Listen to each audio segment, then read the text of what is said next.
Welcome back. ہم آپ کو لیے چلیں گے لاہور، جہاں پنجاب حکومت کی 100 روزہ کارکردگی کی تقریب سے وزیر اعظم عمران خان خطاب کر رہے ہیں. اب آپ نے خاموشی سے سننا ہے. یہ ضروری ہے آپ کے لیے کہ ایک پنجاب گورنمنٹ نے جو 100 ڈے پروگرام اپنا دیا 100 دن کا، میں یہ چاہتا ہوں ذرا غور سے آپ کی سن بھی رہے تھے لیکن کئی غلط جگہ پہ نعرے مار رہے تھے، کیونکہ آپ کی پھر سے کوشش تھی کہ اس کو جلسہ بنانے کے لیے، جو کہ یہ نہیں ہے جلسہ. اب ذرا سنیں سب سے پہلے. بس بس بس بس اچھا جی، میں پہلے تو ہاشم آپ نے جو پریزنٹیشن کی بڑی کرسپ زبردست پریزنٹیشن تھی.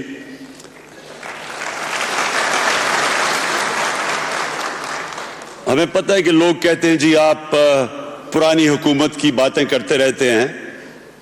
یہ ضروری ہے کرنا کہ آپ کمپیئر کس سے کر رہے ہیں. جب تک آپ یہ نہیں بتائیں گے کہ پہلے کیا تھا اور اب کیا ہے، جب تک آپ کو ان کا پتہ نہیں چلے گا تو کس سے آپ اپنا موازنہ کریں گے. تو یہ ضروری تھا بتانا کہ جس حالات کے اندر یہ صوبہ ملا ہے، یہ ادھر سے ہی آگے جائیں گے نا.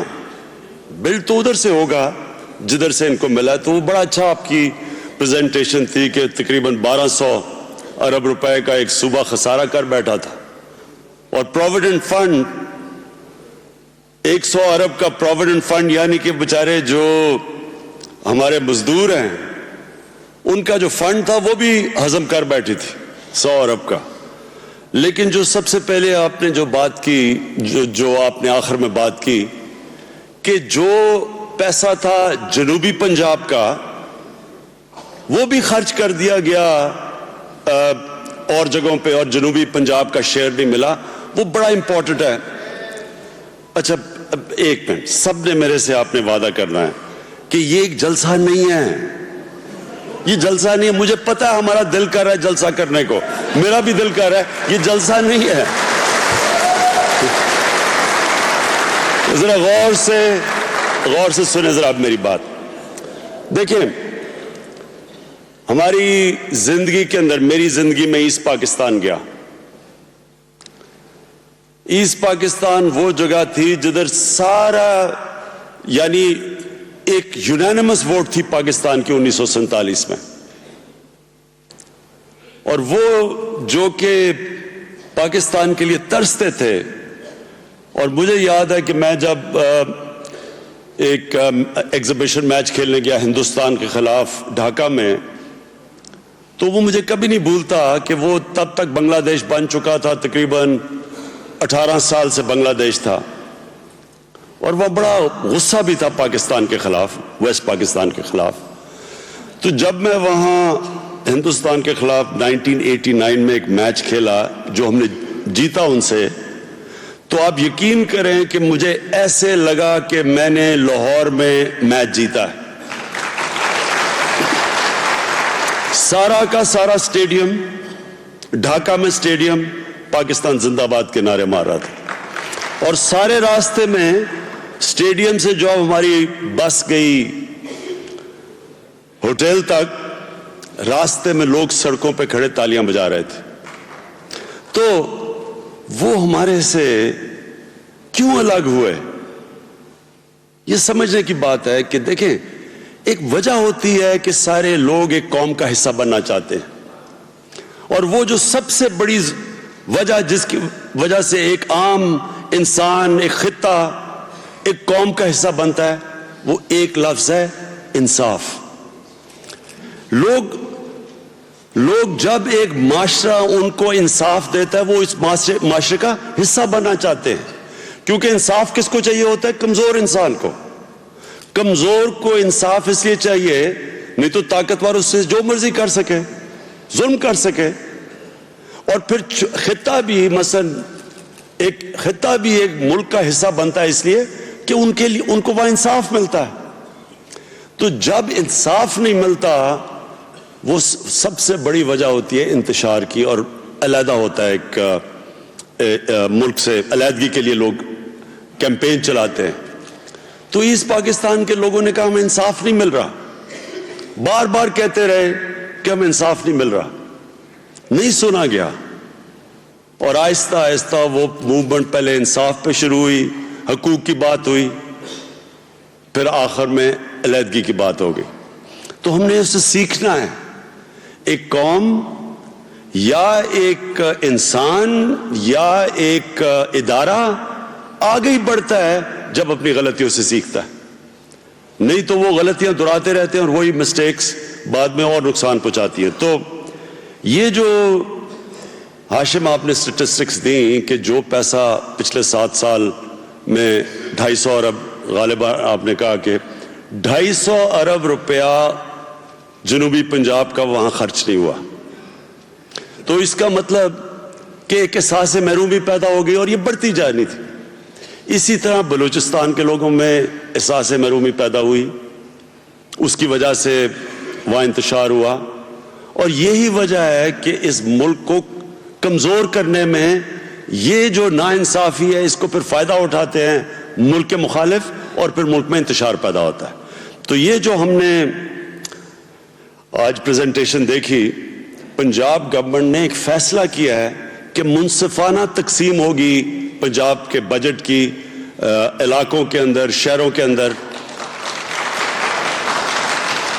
اگر یہ نہیں ہوتی، اب آپ یہ دیکھ لیں کہ اس سے نقصان کیا، ایک تو نقصان ہوتا ہے کہ علیحدگی کی طرف لوگ چلے جاتے ہیں، انتشار ہوتا ہے، دوسرا اب نقصان کیا ہو رہا ہے، اتنا پنجاب کا آدھا بجٹ لاہور پہ خرچ کر دیا، لاہور بہتر ہو گیا باقی شہروں سے، لیکن اس کا نقصان کیا ہوا کہ باقی علاقوں سے لوگ لاہور کی طرف آنا شروع ہو گئے۔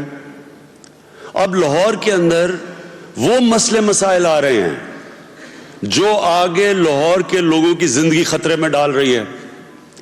یہ جو آج آپ باہر پولوشن دیکھ رہے ہیں، اس کی اور بھی وجوہات ہیں۔ بھٹے بھی بند کیے پنجاب گورنمنٹ، اب ان کو ریفارم بھی کر رہی ہے کہ آگے ایک نئی ٹیکنالوجی آ رہی ہے کہ وہ پولوشن نہ کریں۔ ہندوستان سے آتی ہے پولوشن، وہ بھی ہے۔ ایک یہ بھی ہے کہ درخت کاٹ دیے ہیں، لاہور کا جو گرین کور تھا وہ کم کر دیا ہے، لیکن ایک سائز بھی بن گیا، لاہور اتنا بڑا ہو گیا ہے، اور جب ایک شہر بڑھتا جاتا ہے، کانکریٹ بڑھتی جاتی ہے، تو جو صاف کرتی ہے ہوا کو ایک چیز جو درخت ہے وہ کور کم ہوتا جاتا ہے، ہریالہ کم ہوتا جاتا ہے۔ تو پولوشن کے آج لاہور میں جو لیولز ہیں وہ دنیا میں سب سے زیادہ ہیں، اور اس کا نقصان بچوں کو، چھوٹے بچوں کو اور بوڑھوں کو، یہ آنے والے دنوں میں اتنا اس کا نقصان ہونا ہے، بیماریاں ہونی ہیں، اور بچوں کے اندر ایک بیماری ہے سٹنٹڈ لنگ گروتھ، وہ لنگ ہی نہیں پوری طرح، جو وہ پوری طرح بڑھتا ہی نہیں ہے کیونکہ ایک انفیکشن شروع ہو جاتی ہے اس میں۔ اس لیے یہ ضروری ہے کہ ہم باقی علاقوں کو بھی ڈیولپ کریں، یہ بھی ایک وجہ ہے، اور اس کے لیے یہ بڑا اچھا آپ نے سٹیپ لیا۔ پہلے تو میں آپ کو اس کی مبارکی دیتا ہوں کہ آپ نے سوچا پہلی دفعہ کہ ایک انکلوسیو ڈیولپمنٹ ہو، ساروں کو، خطوں کو برابر کا ان کو شیئر ملے۔ دوسرا، عثمان بزدار صاحب، چیف منسٹر صاحب، میں یہ اب 100 دن ہو چکے ہیں، اور جگہ جگہ میں نے بڑی عجیب قسم کی تنقید بھی سنی کہ جی عثمان بزدار کو آپ نے غلط آدمی بنا دیا ہے، اور ہر چیز کی میں نے چیزیں سنی۔ تو میں آج 100 دن ہو گئے ہیں، میں آپ کو یہ کہنا چاہتا ہوں کہ دیکھیں، جو سربراہ ہوتا ہے اس کی کوالٹی کیا ہوتی ہے؟ سب سے بڑی ایک کوالٹی سب سے زیادہ ہے، باقی اچھی اچھی بھی کوالٹیز ہوں، لیکن اگر ایک کوالٹی نہ ہو کوئی باقی کوالٹیز کا کوئی فائدہ نہیں، اور وہ ہے ایمانداری۔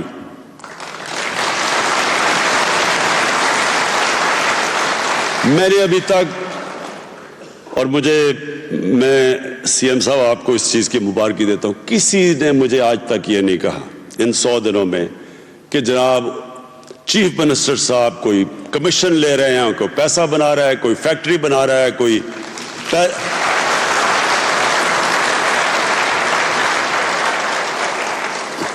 لندن میں فلیٹ لے رہا ہے، کوئی پیرس میں۔ میں نے نہیں سنا کہ کسی نے کہا جی کہ عثمان بزدار نے کوئی یہاں سے پیسہ منی لانڈر کر کے باہر لے گیا۔ یہ دیکھیں، یہ یہ آپ سب کے لیے ضروری ہے سمجھنا. مجھے ابھی تک نہیں سمجھ آئی کہ ہم نے کیسے یہ برداشت کیا ہے. میں نے نہیں کیا, لیکن میری قوم نے کیسے برداشت کیا ہے کہ حکمرانی ہو رہی ہے پاکستان میں, پراپرٹیز خریدی جا رہی ہیں پاکستان سے باہر, چھٹیاں ہو رہی ہیں باہر, علاج ہو رہا ہے باہر, عیدیں ہو رہی ہیں باہر, بچے پڑھ رہے ہیں باہر, اور حکمرانی کر رہے ہیں پاکستان میں. یہ اب سب کے لیے مجھے یہ سمجھائیں کہ یہ کیسا لیڈر ہوگا, وہ کیسے وفادار ہوگا اپنے ملک سے جب اس کی اربوں روپے کی دولت باہر پڑی ہے. وہ کیسا, وہ جو لیڈر جس کی چھٹیاں ہی پاکستان میں نہیں ہیں اور جس کے بچے باہر پڑھ رہے ہیں اور باہر بزنسز کر رہے ہیں, جس کی بزنس باہر ہے. یہ سوچیں کہ حکمرانی پاکستان میں اور بزنس پاکستان سے باہر, اور پھر لوگوں کو باہر کہہ رہے ہیں کہ پاکستان میں آ کے سرمایہ کاری کرو. تو ہم نے کیسے ان لوگوں کو برداشت کیا؟ آج جو آپ یہ دیکھ رہے ہیں خسارے, یہ جو ملک ایک وہ ملک جو سارے اس علاقے میں ایشیا میں سب سے تیزی سے ترقی کر رہا تھا جب ہم اسکول میں پڑھتے تھے, وہ آج ایک وہ حال ہے آج یہ چھوڑ کے گئے ہیں جدھر, کہ پھر سے میں یہ لوگوں کو سمجھاتا ہوں کہ آپ کو سمجھ آنی چاہیے اس ملک سے کیا ہوا. کہاں سنگاپور 50 سال پہلے اور کہاں پاکستان تھا. پاکستان کو ساری دنیا, آپ نے اگر پاکستان کو لیڈرز کو دیکھنا تھا, دیکھیں کہ ایوب خان جب باہر گیا, امریکہ گیا, تو اس کو کیسی ریسیپشن ملی. ایئرپورٹ پہ پرائم پریزیڈنٹ ملنے آیا, سڑکوں پہ اوپن گاڑی میں پھر رہا ہے. جب انگلینڈ گیا تو پاکستان کے سربراہ کو کیا ریسیپشن ملی, کیا ریسپیکٹ تھی اس کی. تو پاکستان کہاں تھا, کہاں سنگاپور تھا. آج 21 کروڑ کے پاکستانیوں کی ایکسپورٹس, ہماری ایکسپورٹس ہیں 24 ارب ڈالر, اور سنگاپور جو 50 لاکھ کا سنگاپور ہے اس کی ایکسپورٹس 330 ارب ڈالر ہے. ملیشیا کی 220 ارب ڈالر ایکسپورٹ ہے, 6 کروڑ کا ملیشیا ہے. تو ہم جو یہ پیچھے رہ گئے ہیں, اس کی بہت بڑی وجہ یہ ہے کہ جو اس ملک کے اوپر حکمرانی کرتے تھے ان کے سٹیکس ہی نہیں تھے پاکستان میں. ان کو کہ فکر تھی کہ ملک بینکرپٹ ہو رہا ہے, قرضے لے رہے ہیں, قرضے واپس کیسے کرنے ہیں. قرضے لے رہے ہیں ان پروجیکٹس کے لیے جو مزید اور نقصان خسارہ کر رہے ہیں. آپ اگر قرضہ لینا بھی تھا تو اس پروجیکٹ کے لیے قرضہ لے جو آپ کے لیے ویلتھ کریٹ کرے, دولت بنائے. مثلا میں فیکٹری کے لیے قرضہ لیتا ہوں, فیکٹری میں نفع ہوتا ہے, میں پھر قرضہ واپس کر دیتا ہوں. لیکن یہ اورنج ٹرین, یہ میٹروز, یہ تو مزید اور نقصان کر رہی ہیں. ان کے لیے قرضے لیے اور مزید نقصان کیا, قرضے اور چڑھتے گئے. تو کیا ان کو فکر نہیں تھی؟ اگر میرا بھی سب کچھ باہر ہو, مجھے کیا فکر ہو کہ ملک مقروض ہوتا جائے. اس لیے عثمان بزدار کا یہ ہے کہ اس کا جینا مرنا سب کچھ پاکستان میں ہے.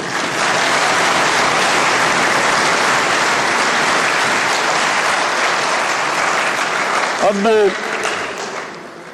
یہ جو قدم اٹھایا لوگ اس کے اوپر, ابھی میں حیران ہوں کہ میڈیا نے بھی اس چیز کو اتنا نہیں اٹھایا. یہ جو اینٹی انکروچمنٹ ڈرائیو ہے, اب یہ انکروچمنٹ ہے کیا؟ ایک ہوتی ہے نا کہ میری زمین پہ کوئی قبضہ کر لے, وہ بھی ہوتا ہے. لیکن ایک ہے کہ سرکاری زمین پہ قبضہ کر لے. پہلے تو یہ ہمیں پاکستان میں یہ سمجھنا ہے کہ سرکاری زمین کا مطلب عوام کی زمین. یہ میری زمین تو نہیں ہے. یہ جو انہوں نے اینٹی انکروچمنٹ ڈرائیو پہ زمینیں چھڑوائی اور اب تک 160 ارب روپے کی انہوں نے زمینیں جو قبضہ ہوئے تھے وہ چھڑوائی ہیں. اب یہ سوچیں کہ کس کا فائدہ ہو رہا ہے؟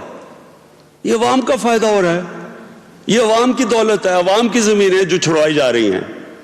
اور اس میں بڑے بڑے مافیاز ہیں جن کے خلاف ٹکر لی ہے. تو پہلے کیوں نہیں ہوا؟ کیوں نہیں پہلے کسی نے فکر کی کہ یہ عوام کی زمینوں کے اوپر قبضے ہوئے ہیں؟ اسلام آباد میں 350 ارب روپے کی زمین چھڑوائی ہے قبضہ گروپ سے. اب یہ آپ نے سمجھنا ہے کہ جب یہ جو ڈرائیو ہے یہ اینٹی انکروچمنٹ، یہ عوام کے لیے ہو رہی ہے، عوام کے سانسیں ہیں. جب کرپشن کے خلاف ڈرائیو کرتے ہیں یہ عوام کا پیسہ چوری ہوتا ہے. جو بھی کرپشن ہوتی ہے نا، یہ یاد رکھیں یہ عوام کو اس کی قیمت ادا کرنی پڑتی ہے. کرپشن کیسے؟ اب میں تو آفس میں بیٹھا ہوں نا 4 مہینے سے، اب میں آپ کو سمجھاتا ہوں ہوتا کیا ہے. کوئی انویسٹر آتا ہے اور بڑے ماشاءاللہ اللہ کا کرم ہے کہ جس طرح کے انویسٹر اب پاکستان آ رہے ہیں، انشاءاللہ یہ ملک میں آنے والے دنوں میں آپ دیکھیں گے کیا اچھا ٹائم آئے گا. اب ہوتا کیا ہے، انویسٹر آتا ہے جی، انویسٹر کہتا ہے جی کہ اچھا جی میں مثلاً میں ایک مثال دے رہا ہوں، میں کیونکہ ابھی بات نہیں کروں گا ایگزیکٹ چیزوں پہ جو میرے سامنے آ رہی ہیں، لیکن مثلاً وہ میں کہتا ہوں اچھا جی میں یہ آپ کو گیس بیچنا چاہتا ہوں. آپ نے گیس خریدنی ہے، صرف آپ نے کرنا کیا ہے، گیس مثلاً 10 سینٹ کی 10 روپے کی گیس ہے، آپ اسے صرف یہ کہہ دیں اچھا جی میں آپ سے 12 روپے کی خرید لیتا ہوں، بتانا نہ کسی کو، میں 12 روپے کی گیس خریدتا ہوں جس کی قیمت ہے 10 روپے. تو وہ جو ایکسٹرا 2 روپے میری جیب میں آتے ہیں اس کی قیمت عوام مہنگی گیس سے دیتی ہے. جب بجلی کے پاور سٹیشنز کے اوپر جب یہ آئی پی پیز جو لگی تو ان کے اوپر جب ریٹ دی گئی تو اس جو ریٹ اگر جب میں صرف پیسہ بنانے کے لیے کرنا ہے کہ بجائے میں اس کو ریٹ دوں 10 روپے کی میں 12 روپے کی دے دیتا ہوں، وہ 12 روپے کے اندر میرے پاس اربوں روپے آ جاتا ہے، لیکن قوم کو بجائے 10 روپے کی 12 روپے کی بجلی پڑ جاتی ہے. تو اس طرح مہنگائی ہوتی ہے. جب کرپشن ہوتی ہے تو وہ قیمت عوام ادا کرتی ہے. یہ کوئی حکومت کا پیسہ نہیں چوری ہوتا، یہ عوام کا پیسہ چوری ہوتا ہے. اب اس لیے دنیا کرپشن کے اوپر پوری طرح کوئی بھی معاشرہ جو آگے بڑھتا ہے وہ کرپشن کو پھڑکنے نہیں دیتا. پورے ان کے ادارے کرپشن کو کنٹرول کرتے ہیں کیونکہ وہ ان کو عوام کی فکر ہوتی ہے. ہوتا کیا ہے کہ آپ کی مثلا اگر آپ مہنگی بجلی اور گیس دیتے ہیں تو آپ کی جو انڈسٹری ہے وہ مقابلہ نہیں کر سکتی ہندوستان کی اور بنگلہ دیش کی انڈسٹری سے، تو آپ کی انڈسٹری پیچھے رہ جاتی ہے، آپ کی انڈسٹریاں بند ہونی شروع ہو جاتی ہیں، بے روزگاری ہونی شروع ہو جاتی ہے، آپ کے پاس فورن ایکسچینج کم ہو جاتا ہے، ڈالر کی کم ہو جاتے ہیں، روپیہ گرنا شروع ہو جاتا ہے، ڈالر مہنگا ہو جاتا ہے. تو جب کرپشن کرتے ہیں وہ سارے معاشرے کو تباہ کرتے ہیں. اس لیے ملک جب اوپر جاتا ہے، جو بھی ملک اوپر جاتا ہے، جو بھی ملک خوشحال ہیں وہاں کرپشن نہیں ہے. سوئٹزرلینڈ دیکھ لیں، نیوزی لینڈ، جو ملک دیکھ لیں جو خوشحال ہے، جن کے لوگ خوشحال ہیں وہاں کرپشن نہیں ہے. چائنا نے جب یہ اوپر جا رہا تھا، اور اب چائنا دنیا کی سب سے تیزی سے اکانومی اوپر جا رہی ہے، چائنا نے سب سے پہلے یہ پچھلے 5 سال میں، ہم ابھی جب چائنا گئے تھے تو انہوں نے بتایا کم از کم 400 وزیروں کو انہوں نے کرپشن میں پکڑا ہے. 400 وزیروں کو، پتہ نہیں کتنے ہزار انہوں نے وہ پکڑے ہیں جو گورنمنٹ آفیشلز ہیں. تو کسی وجہ سے پکڑے نا ملک اوپر جانے کے لیے. تو اس لیے ہم جب کرپشن کی بات کرتے ہیں، ہم یہ جو سارا ڈرامہ ہو رہا ہے اسمبلی کے اندر، یہ کیا ہو رہا ہے؟ ہمارے اوپر کہہ رہے ہیں بار بار یہ اپوزیشن والے کہ جی یہ گورنمنٹ ہمارے اوپر انتقامی کارروائی کر رہی ہے. کون سی انتقامی کارروائی کر رہی ہے؟ ابھی تک ایک نیب کا کیس ہمارے دور میں نہیں ہوا. سارے نیب کے کیس پہلے کے چل رہے ہیں، پچھلے ایک سال پہلے کے. ہم نے تو کوئی نہیں نیب کا کیس کیا. جو بھی شور مچا ہوا ہے، وہ جو ابھی ایف آئی اے نے جو پکڑی ہیں یہ فیک اکاؤنٹس جس کے اوپر شور مچایا ہوا ہے، وہ 2015 میں پہلی دفعہ آیا تھا سامنے. لیکن کیونکہ اس وقت اپنی چارٹر آف ڈیموکریسی کے نام پہ ایک مکمکا ہوا تھا، کچھ نہیں ہوا. پھر 2017 میں پتا چلا فیک اکاؤنٹس ہے، پھر کچھ نہیں ہوا. یہ پھر جب کیئر ٹیکر گورنمنٹ آئی تو چیف جسٹس نے ایکشن لیا فیک اکاؤنٹس پہ. تو ہم نے تو کچھ نہیں کیا، ہم نے تو صرف روکی نہیں کاروائی، لیکن شور وہاں مچا ہوا ہے کہ جی یہ دیکھیں تحریک انصاف نے کیا کیا. اب اور کیا کیا اسمبلی میں؟ اسمبلی نہیں چل رہی جی، کیونکہ جی لیڈر آف دی اپوزیشن وہ بنے گے شہباز شریف. اب شہباز شریف نیب کے جیل کے اندر ہیں, اب ان کو آپ پارلیمنٹ کی اکاؤنٹیبلٹی کمیٹی کے اوپر بٹھانے لگے ہیں. جو کمیٹی پارلیمنٹ میں احتساب کرتی ہے اس کے اوپر شہباز شریف بیٹھ جائیں گے. وہ دنیا میں مذاق اڑے گا, ہماری جمہوریت کا مذاق اڑے گا. اڑ رہا ہے دنیا کے اندر کہ ایک طرف آپ کہہ رہے ہیں احتساب, اور دوسری طرف جو احتساب کے جیل میں ہے وہ احتساب کی کمیشن اوپر چلا رہا ہے. ہم نے انہوں نے کہا کسی اور کو بنا دو, نہیں اسی کو بنانا ہے. پھر وہ اس سے پہلے انہوں نے پچھلی اسمبلی میں کیا کیا, قانون اسمبلی نے پاس کیا کہ ایک مجرم, ایک کرپٹ آدمی پارٹی کی سربراہی کر سکتا ہے. ایک نیشنل اسمبلی, ایک پارلیمنٹ قانون پاس کرتی ہے. تو کیا ہماری جمہوریت کی کیا ریپوٹیشن رہ گئی؟ ایک طرف کہتے ہیں کہ جی بڑی مقدس ہے پارلیمنٹ, دوسری طرف یہ حرکتیں کرتے ہیں, خود ہی پارلیمنٹ کو ڈی ویلیو کر دیتے ہیں. میں اپنے جو پارٹی کی ہماری لیڈرشپ ہے, میں نے ان کو کہا جو بھی یہ کہتے ہیں ان کی بات مانتے رہو, صرف ایک بات ہم مان نہیں سکتے. آپ نے کہنا کہ جی وہ سعد رفیق کو اسمبلی میں لانے دو, شہباز شریف اپوزیشن لیڈر بن جائے. ہم نے دھاندلی کے اوپر کمیشن بنانی ہے, بنا دو. لیکن ایک چیز ہم مان نہیں سکتے, یہ نہیں ہو سکتا کہ ہم آپ احتساب سے پیچھے ہٹ جائیں.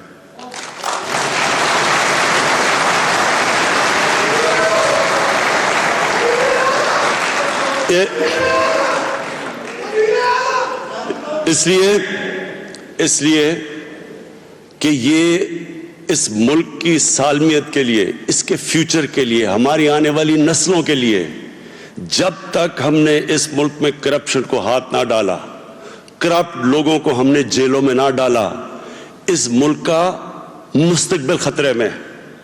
اس لیے ہم ساری آپ کی باتیں مان لیں گے, لیکن یہ نہ ہمیں کہنا کہ اکاؤنٹیبلٹی سے پیچھے ہٹ جا.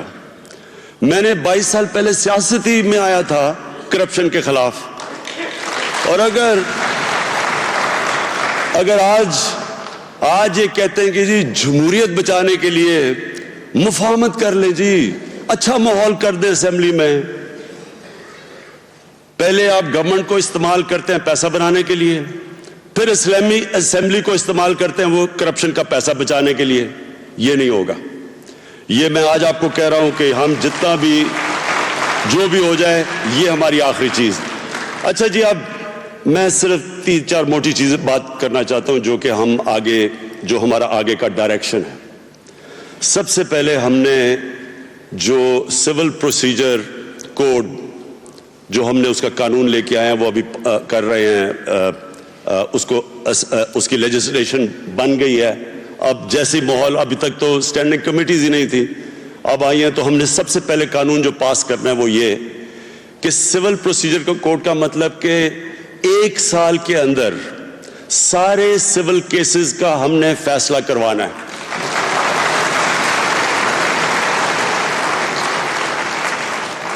تیس سال لگ جاتے ہیں زمین کے کیسز پہ, بھری ہوئی ہیں عدالتیں زمین کے کیسز سے. بیٹا شروع کرتا ہے اور وہ بوڑھا ہو جاتا ہے جب تک کیس کا فیصلہ نہیں آتا. تو ہم نے یہ بڑی مشکل سے بار کے ساتھ, سب کے ساتھ مل کے ہم نے فیصلہ کیا ہے, اور یہ انشاءاللہ یہ پنجاب, پختونخوا میں, بلوچستان میں, اور انشاءاللہ فیڈرل گورنمنٹ میں پہلے تو یہ ایک بہت بڑا انشاءاللہ ایک تبدیلی آئے گی. جو 1907 کا سول پروسیجر کا کوڈ تھا وہ ادھر پہلی دفعہ پنجاب میں اور انشاءاللہ سینٹر میں چینج ہوگا, پختونخوا میں ہو چکا ہے. اس کے ساتھ ساتھ جو پولیس ریفارمز ہیں یہ بہت اہم ہیں. پولیس کو جو پولیٹیسائز کیا گیا اس کا بڑا ہمیں نقصان ہوا ہے, ہمارے ملک کو اس کا نقصان ہوتا ہے, کیونکہ اس سے پولیس کبھی بھی لوگوں کو تحفظ نہیں فراہم کر سکتی.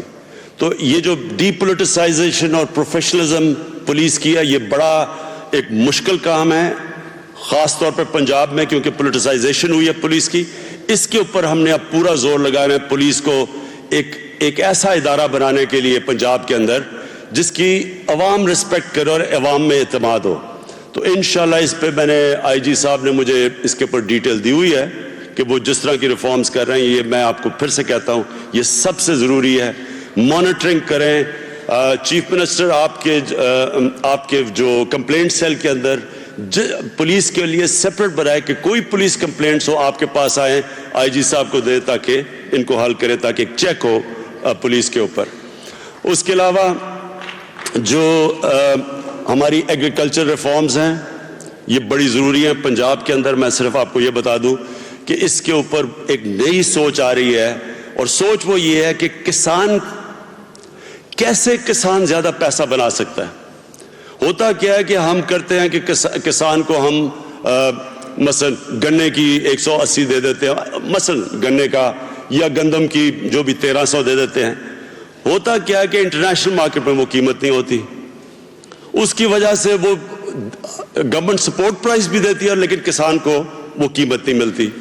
ہم یہ کوششیں کر رہے ہیں کہ کسان کی پروڈکٹیوٹی بڑھائیں, اس کی ییلڈز بڑھائیں, یعنی اس کی پیداوار بڑھے. مثلا ایک ہی ایکڑ میں سے اگر وہ آج 40 من لے رہا ہے کسی کی چیز کی بھی, گندم کی, کپاس کی, وہ ہم اس کو ایسی اس کی پروڈکٹیوٹی بڑھائیں کہ وہ 40 سے 80 من پہ چلا جائے, 70 من پہ چلا جائے, تو اسی زمین سے اس کے پاس پیسہ زیادہ آنا شروع ہو جائے. اور قیمت اگر اوپر قیمتیں بڑھاتے ہیں وہ اور مسئلہ بن جاتا ہے. اگر اس کو نہیں بھی ملتی لیکن اگر اس کی پروڈکٹیوٹی بڑھ جائے, جو آپ ہندوستان میں دیکھ لیں, یورپ میں دیکھ لیں, وہ کتنی اسی ایکڑ زمین سے کتنا زیادہ ان کو مل جاتا ہے, کیونکہ نئی ٹیکنیکس آ گئی ہیں, پانی کی استعمال کرنے کی نئی ٹیکنیکس آ گئی ہیں. تو یہ انشاءاللہ ہماری جو ٹاسک فورس بنی ہوئی ہے وہ ساری نئی ٹیکنیک سب چھوٹے کسانوں کے پاس لے کے آئیں تاکہ وہ اپنی پیداوار بڑھا سکیں. اس سے ملک کو بھی فائدہ ہوگا, ہماری اوور آل پیداوار بھی بڑھ جائے گی, اور کسان کے پاس پیسہ آ جائے گا. ہم نے اصل میں چھوٹے کسان کو اوپر اٹھانا ہے, اور اس کے لیے ہم یہ نئی چیزیں لے کے آ رہے ہیں. میں وہ بات نہیں کروں گا وہ جو میں پہلے بھی کر بیٹھا ہوں, جو مرغیوں کے انڈے جو ہم نے جو وہ ریلو کٹوں کو ہم نے ٹھیک کرنا ہے, وہ سارا میں نے آپ کو بتا چکا ہوں پہلے بھی. کوشش ساری یہ ہے کہ چھوٹے کسان کی مدد کی جائے, چھوٹی چھوٹی چیزوں سے. وہ اپنی عورتیں بیٹھی ہوئی دیہات میں, وہ اپنی کیسے آمدنی بڑھا سکتی ہیں, غربت ہم نے کیسے کم کرنی ہے. یہ میری باری تو بڑا شور مچایا تھا, لیکن جب بل گیٹس نے کہا تو ساروں نے تالیاں بجانی شروع ہو گئی کہ یہ بڑا اچھا اس کا طریقہ ہے. بل گیٹس نے کہہ دیا کہ ایسے غربت کم ہوگی. میں نے ایک چیز اور اقلیتوں کی بات کر رہی تھی. یہ بڑا ضروری ہے پنجاب میں, کیونکہ پنجاب ہمارا سب سے بڑا صوبہ ہے. دیکھیں, قائد اعظم نے جو پاکستان بنایا تھا, جو پاکستان کی پوری موومنٹ کی تھی, یہ ہمیں سب کو سمجھنا ہے کیوں کی تھی. قائد اعظم انگریز سے آزادی چاہتے تھے. وہ کانگریس کے اندر سب سے طاقتور پولیٹیشین تھے, سب سے عقل مند, سب سے اونچا قد تھا ان کا کانگریس کے اندر, اور ان کو کہتے تھے ہندو مسلمان یونٹی, یعنی ایمبیسڈر تھے ہندو اور مسلمانوں کو اکٹھا کرنے کے لیے.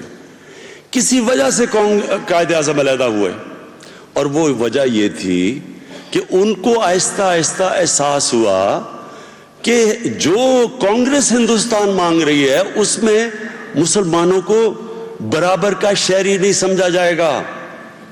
یہ وجہ تھی قائد اعظم علیحدہ ہوئے. انہوں نے پھر پاکستان کی پوری موومنٹ چلائی, اس لیے کہ وہ ایک آزاد ملک میں رہنا چاہتے تھے, وہ ایک سیکنڈ کلاس سٹیزن نہیں رہنا چاہتے تھے. یہ تھی قائد اعظم کی ساری. اور آج کے ہندوستان میں ابھی وہ نصیر الدین شاہ کا پڑھ رہا تھا, جو ایکٹر, وہ جو آپ باتیں کر رہے ہیں وہ ساری وہ چیزیں ہیں جو قائد اعظم تب کر چکے تھے. کہ انہوں نے کہا تھا کہ ہندوستان میں مسلمانوں کو برابر کا شہری نہیں سمجھا جائے گا, وہ آج ہندوستان میں ہو رہا ہے. تو ہم نے اس سے کیا سبق سیکھنا ہے؟ ہم نے پاکستان کو وہ ملک بنانا ہے جدھر ہماری اقلیتوں کو برابر کے حقوق ملیں, وہ برابر کے شہری ہوں. یہ ضروری ہے سمجھنا. یہ ملک اس لیے بنا تھا کہ ایک لیڈر نے, ایک عظیم لیڈر کی عظیم سوچ, وہ سمجھ گیا کہ جیسے ہندوستان کے اندر ان کو نہیں برابر کا شہری سمجھا جائے گا, تو اس لیے انہوں نے پاکستان کے لیے پوری جدوجہد کی. اور اس لیے ان کی تقریر تھی ان کی 1948 کی فیمس تقریر تھی کہ آپ کا جو مرضی دین ہے، آپ برابر کے شہری ہیں پاکستان میں.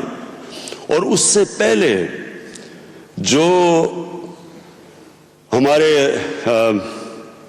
نبی صلی اللہ علیہ وسلم، انہوں نے مدینہ کے اندر ایک کانسٹیٹیوشن بنائی تھی، اور انہوں نے وہ کانسٹیٹیوشن ابھی بھی ہے سینٹ کیتھرینز چرچ میں، جو انہوں نے مسیح برادری کے ساتھ بنائی تھی، کرسچنز کے ساتھ بنائی تھی.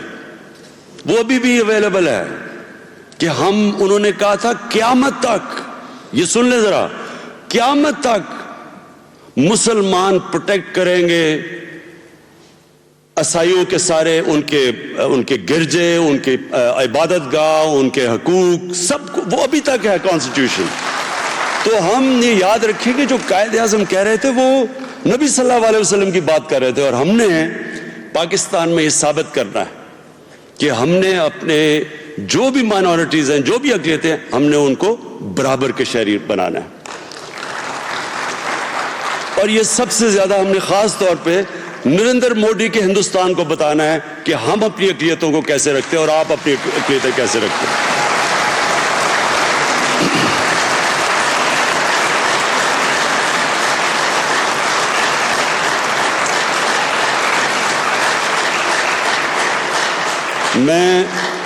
میں آخر میں اپنے وزیر میرے یہاں بیٹھے ہوئے ہیں، پنجاب کے وزیر، میں آپ سب کو یہ کہنا چاہتا ہوں کہ دیکھیں، یہ بڑا ضروری ہے آپ کے لیے سمجھنا کہ اللہ نے آپ کو ایک ایسے پاکستان کے ٹائم پہ آپ کو ذمہ داری دی ہے. ایک ایسا یہ وقت ہے جو قوم کی زندگی میں کبھی کبھی آتا ہے. یہ آپ کے لیے بڑی ایک ایسا ٹائم ہے جدھر آپ اپنے آپ کو ثابت کر سکتے ہیں، آپ اپنی صلاحیتیں دکھا سکتے ہیں، آپ اپنے آپ کو پروو کر سکتے ہیں. آپ جتنی محنت کریں گے، کبھی بھی ایک وزارت وزیر کو نہیں بناتی کہ جی وہ بڑی اچھی وزارت ہے تو اس میں جانا چاہتا ہوں. وزیر وزارت کو بناتا ہے. جتنی وہ محنت کرتا ہے، وہ ایک ذمہ داری ایک پوری وزارت کو اٹھا کے کہاں سے کہاں لے جاتا ہے. آپ کے پاس ایک سنہری موقع ہے. یہ ایسا موقع ہے کہ اگر آپ اس میں صحیح طرح کام کریں، دیانتداری سے کام کریں، اپنی وزارت کو لیڈرشپ پرووائڈ کریں، یہ بڑا اچھا موقع ہے آپ کو ایک لیڈر بننے کا.